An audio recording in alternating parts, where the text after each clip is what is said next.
Hey, it's Mike Broomhead. First of all, thanks for watching these.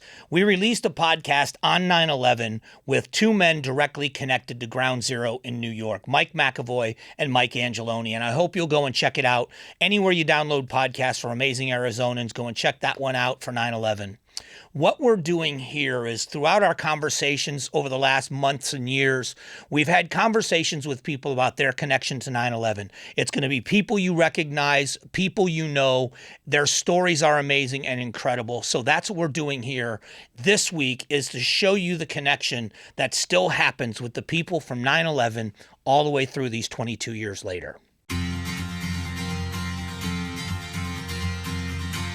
A podcast about amazing people from an incredible state. Amazing Arizonans with Mike Broomhead.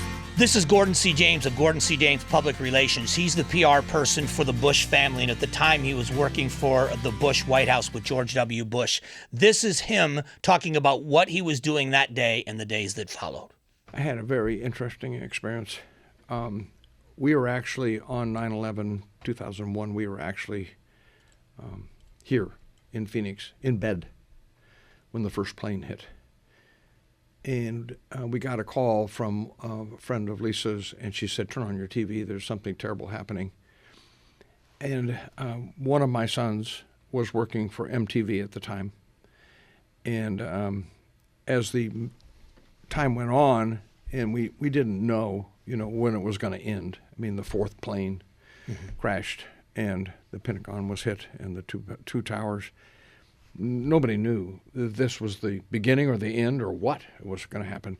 And we started trying to find my son. And, of course, the cell phones were jammed. You couldn't get through. And believe it or not, I was ready to get in my car and start driving to New York because I was desperate to find him. About 4 o'clock that afternoon, Phoenix time, we got a call on the landline, and he had walked all the way back to his apartment on the Hudson River, across the bridge, and made it back. Where safely. was he? He was just 3 blocks from Ground Zero. MTV's offices were just down the 3 road, blocks. down the street. Wow. And of course, we were elated. And about a month later, there's an annual event called United Nations General Assembly in New York, where the president comes and gives his annual address there. And so I was asked to do that trip. And I got to New York, and the first thing, of course, we did was we went down to the site. And at the time, it was still a crime scene, and you couldn't take pictures or anything. But there was a big plywood wall that had been set up, and all the leaders that came were signing the wall. And every time they would find a new body, they would sound a horn, and everything would stop, and then they would take the body out. And then when the president went down there, it was just a very moving experience. And I wasn't there when he did the bullhorn. That was that day. It was about a month later when I was with him. But the patriotism of our country and the flags flying from over front doors around the country, and the support that everyone was showing for each other and for their neighbors and for their families was just unbelievable. It was a different time. That bullhorn speech, what seemed to be an off-the-cuff remark in response to someone yelling out to the president, "We can't hear you," and his response saying, "Well, I can hear you, and the people that brought down these buildings will hear from all of us soon." That roar from those firefighters, and all rescue workers, I don't know if they were all just firefighters, but that seemed to be, in that moment, an American cry. I mean, it was obviously just very spontaneous. But that kind of echoed, I think, the feeling of Americans then. We were just so afraid, and then out of the fear came anger, right? Oh, totally. I mean, it was terrifying. We were under attack. Yeah. Who knew how far this was going to go? Was somebody going to hit downtown Phoenix or? Well, remember they were stopping trains and the subways, and then even back then, because buses were still, Greyhound and Trailways were still big companies, and they were pulling buses over. There were reports that there might be things on buses. We just had no idea what was going to happen next. And I think for the first time, Americans felt like we weren't secure in the lower 48 in the continental United States. During World War II, there were attacks by the Japanese in Alaska, and I believe in Washington State there was somebody lobbed something in, and then there were Germans that got in on the East Coast and stuff, but it really was just very minor. Well, this was horrific. Yeah. And how it could happen, and I think I think President Bush felt his only job, the only job of the President of the United States is to secure the United States. That's really and truly, and I think he felt like he'd let us down somehow. Did he ever talk to you about it? I mean, did you have conversations with him about it? Not directly, but I've been in when he describes the day. I've been in multiple times when he's given the address where he's described the day. It's an unbelievable story. You'll be on the edge of your chair listening to him. Here's a name and a face you'll recognize: John Hook from Fox 10, great broadcaster, talking about the plane that went down in Pennsylvania and the significance of that story for him. They had the recordings of people on board the flight. So that was played in the main complex. You could listen to these conversations. And it's amazing, when you talk about death, that people on the verge of death, often there is a calmness. These people were very calm. I just couldn't believe it. They were very calm, calling loved ones, knowing they were going down. I talked to a wife whose husband was on a flight. I had her on the air once, and on one of our 9/11 shows, and talking about having to explain to her husband, because they didn't know, that other planes had gone into buildings and that this plane was probably destined for a building. Exactly. And then they make the decision that they're going to go and take over the plane no matter what happens. It's incredibly brave. I don't think they had a lot of options. And I think smart people on that plane said, look, this is what's going to happen to us. We have a couple of choices. We can either just sit here and ride it down, or we can try to take control of the plane. And they made the right choice. Yeah, and if they ride it down, they know that other people's lives, they're dying anyway. That's right. But that's still... it's heavy. If you watch the videos and the documentaries of Ground Zero, of the towers, the people that made the choice to jump as opposed to burn, and you think, I know. Who can imagine making those choices? Well, to see a perfectly operating airplane fly into a building willingly, it's so incongruous. When I still see that video, I can't actually process it. We all live in proximity to Sky Harbor, where we are and where you guys are. We're used to the sounds of those jets flying at a fairly low level. That noise before that impact of the jet, and how fast you could see how quickly it was going. Oh, he was pushing the throttle. It was. He was accelerating for maximum effect. Yeah. It was crude, but from the Al-Qaeda point of view, incredibly effective for a really crude weapon. And Bin Laden said afterwards, I kind of like the Japanese said after Pearl Harbor, I think we've probably awakened these guys, and it may not be pleasant. Right. Yeah, and that's the thing. It was horrific, the whole thing, and being down there, in Battery Park with all of the pictures of the missing and candles. This is again 4 weeks later. It was, man. I still haven't gotten over it. Me either. And I have friends that here in Arizona that live here now that are directly connected to 9/11. My friend McAvoy, his brother was a firefighter with Ladder 3 in Lower Manhattan. As a matter of fact, it's their fire truck that's inside the museum now. Oh, I've seen it. So yeah, his brother was one of the firefighters, wow. and his best friend was working in the towers as a trader with Cantor Fitzgerald. So he lost 2 people that day and watched the buildings come down from his office in Brooklyn. And we talk about it every year on 9/11. Another friend of mine that's a builder here in town was a firefighter that had retired before 9/11 happened, but immediately went back and spent 12 days doing search and rescue on the rubble in the days that followed. That was tough. We did a lot of stories on that when we were there, and there was it was really tough on those people because they weren't finding any survivors at all. It was really grim down there, and everybody was beat down because there was no good news, and they knew after a couple of weeks there wasn't going to be any good news. You know, there was no chance of anybody surviving that. It was the first time in my life where I didn't feel safe, where I thought I agree with that. This must be how the Israelis feel. This must be what it's to be live in one of these countries where people walk into a Starbucks and blow themselves up or get on a bus. We didn't know what was going to happen next. The flights were shut down. What was going to happen on subway trains and public buses? And there were stories of Greyhound buses being pulled over because they had someone suspicious on a bus. We had no idea what was going to happen next. I felt that too. I got a text that morning, turn on your TV. That's all. It was a pager at the time. You know, a little pager. Yeah. It was beeping early in the morning. Yeah. Turn on your TV. That was from my news director, Doug Bannard. And when I'm watching this, all I caught on the banner, I'm looking at the smoking buildings and it says America under attack.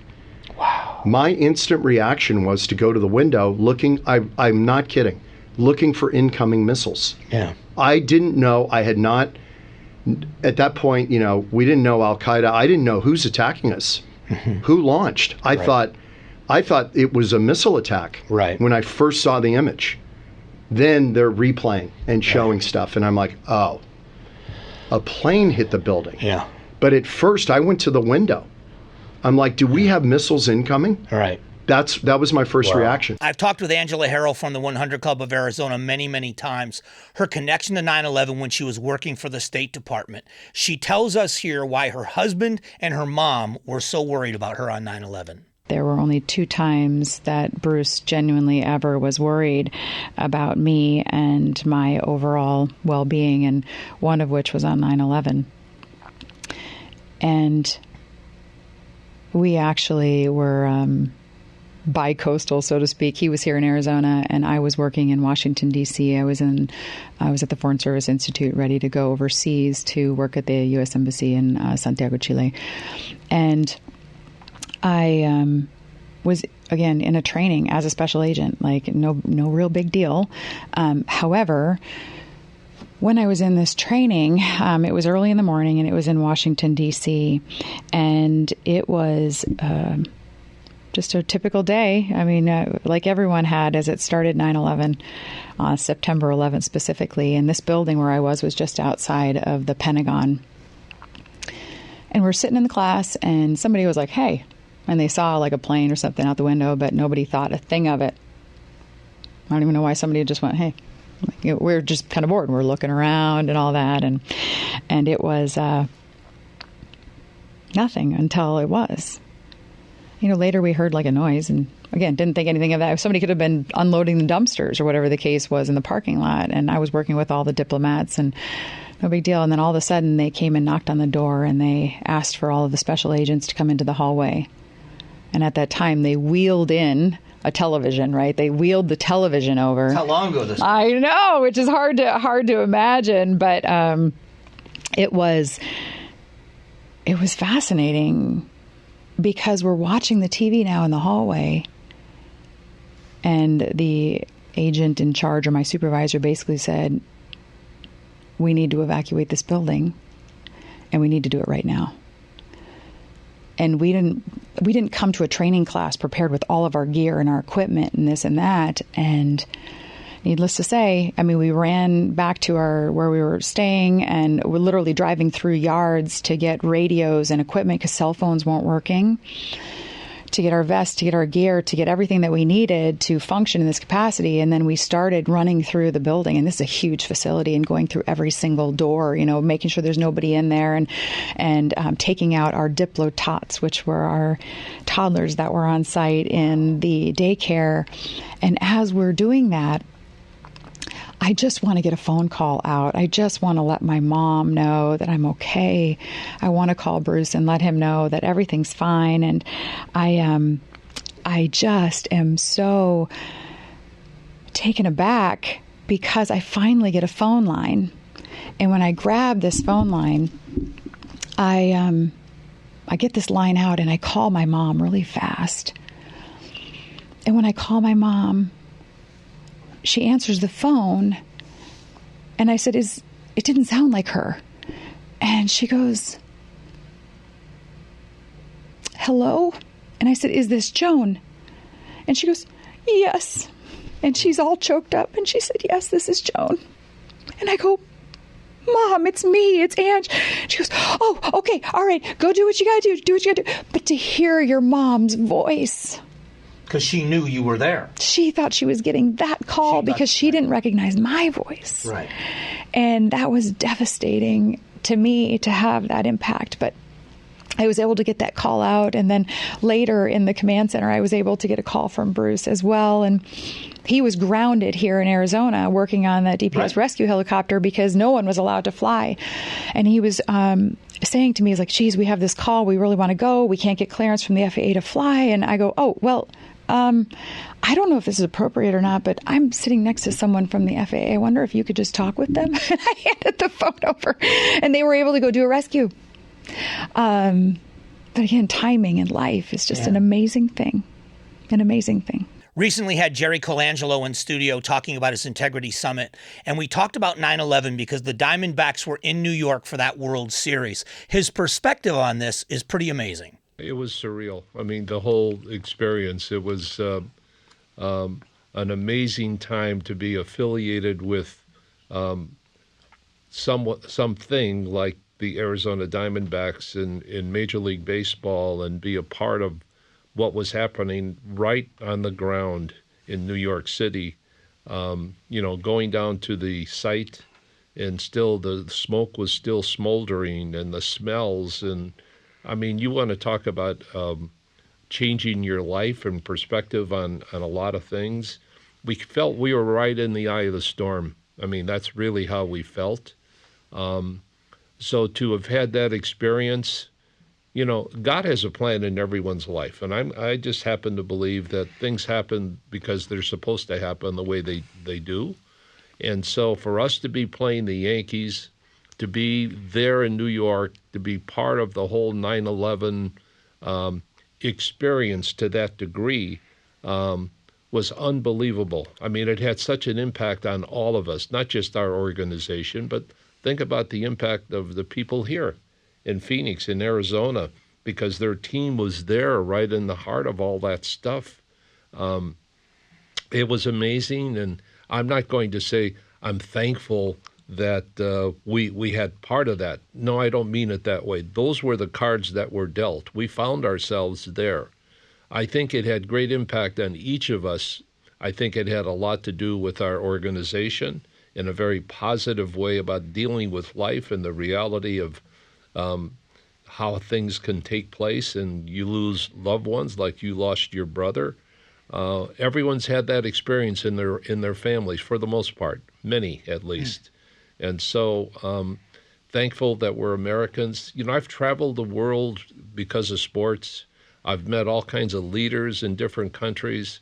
There's no place like home. There's nothing like representing your country on the international stage. And that's why my time in USA basketball, in winning the 4 gold medals in 8, 12, 16, and 21 in various cities around the world and representing our country, it doesn't get any better than that. So continuing the theme with the Diamondbacks and 9/11, at separate times I sat down with Derek Hall, the president and CEO of the Diamondbacks, and Luis Gonzalez, Gonzo. We talk about their perspectives of being in New York at that time during the World Series. Bob Brenly in our front office, asked the players, would anybody be willing to go or wanting to go down to Ground Zero and to the command center? It's not mandatory. No obligations, nothing, and I would say 99.9% of the guys want to go. Of course, there were some guys that just, don't want to see things like that, and which is fine. Nobody gave them a hard time or anything for it. So we went down to Ground Zero. We went to the command center. Kurt Schilling gave a speech at the command center. I don't think there was a dry eye in the building. Every post was there, fire department, police, just everyone who was working, their leaders were there at their tables all the way around. Then we went down to Ground Zero, and that was where things really got real. It was an eye-opening experience because what we were watching on television now we're seeing live when they were finding bodies They were stopping, they were lining up, they were pulling them out. And we were there as a team just to let people know that, these are the greatest or biggest games of our lives, playing in the World Series, but we have the utmost respect of what's going on. We didn't lose focus of what's really happening in the world, and this is real life. It wasn't a movie. It was real life of what was going on, and for us to be around that and stuff, it was something that I'll never forget. And just seeing all that and going to that fire station that sits just outside of where those trade centers were, that a lot of stuff went down around it, and that firehouse is still standing. Just to tell everyone thank you for, doing what you do and being out there. I know it's a difficult time, and then we talked about as a team, if we win the World Series, we're not going to celebrate on the field there because we'd won the first 2 games. We felt like we had the upper hand on them, and we're like, okay, if we win this thing, out of respect, we don't want to disrespect anybody there. We were an older team. We had families and knew what was going on. So the man upstairs had a different plan. We just were talking about President Bush. Yeah. Let's talk about that first pitch, what you saw in that. Because after getting to talk to him, the fact that the D-backs were in that World Series is one thing, but that pitch meant so much to this country. Not baseball, to the country. Yeah. Can you explain your feelings about it? Right. Well, there were two, in my opinion, 2 of the greatest first pitches I've ever witnessed. The first, number one by far, is President Bush because of the impact of 9/11 that year, how important it was. Of course, the World Series, Diamondbacks in their first, and the Yankees. To be back there at Yankee Stadium and for everybody to be on there, you get chills just thinking about it again. And not only did he just toss it over, right? And he's out there and he's got a bulletproof vest underneath his president's zip-up jacket. He throws a strike, and he probably threw it. I mean, he had some adrenaline going. I wouldn't be surprised if a radar would have caught it at 80 or 85 miles per hour. I mean, it was a strike. It was perfect. And then to have, both managers come out and just embrace him, and for him to look up at the crowd and the crowd to go crazy, it was as good a moment of American pride, U.S. pride, as I can ever recall. Hey, thanks for watching all of this and these great stories from 9/11. I think it's important to continue to tell them. For those of us that are old enough to remember where we were on 9/11 and the significance of that day, we've got to keep these stories alive to the generation that has no memory of it. That's why I think this is important. Thanks for watching it. Please share it.